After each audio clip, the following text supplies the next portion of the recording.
கடந்த சட்டமன்ற தேர்தல்ல நீங்க ஒரு வாக்குறுதி கொடுத்தீங்க, ஞாபகம் இருக்கா? திமுக ஆட்சி அமைச்ச 100 நாள்ல பார்ட் டைம் டீச்சர்ஸோட வேலை எல்லாத்தையும் பெர்மனன்ட் ஆக்கி தரேன்னு சொன்னீங்க. நீங்க ஆட்சி அமைச்சு 52 மாசம் ஆகிடுச்சு, இன்னும் அந்த கோரிக்கையை நிறைவேற்றல. தமிழ்நாட்டுல இருக்க கவர்மெண்ட் ஸ்கூல்ல 12,000க்கு மேல பார்ட் டைம் டீச்சர்ஸ் வேலை பார்த்துட்டு வராங்க. அவங்களுக்கு சேலரி வெறும் 12,000 தான் கொடுக்குறீங்க. இதனால அவங்க அடிப்படை வசதிகளை பூர்த்தி செய்யாம தவிச்சிட்டு இருக்காங்க. அவங்களோட குடும்பத்தோட நிலைமை என்னன்னு அவங்க கேள்வி கேட்டிருக்காங்க. இதுக்காக கடந்த 10 நாளா போராடிட்டு வராங்க. ஆனா அவங்க போராட்டத்துக்கு செவி சாய்க்காம அவங்களே அரெஸ்ட் பண்ணி அராஜகம் பண்ணிட்டு இருக்காங்க இந்த திமுக ஆட்சியில.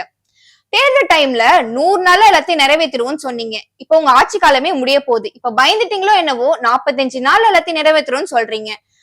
ஆக மொத்தம் நீங்க சொல்றது எல்லாமே உருட்டுதான் போல. நீங்க உருட்டிட்டே இருங்க. ஆனா உங்க உருட்டல் எல்லாத்தையும் இனிமே மக்கள் நம்ப தயாரா இல்ல.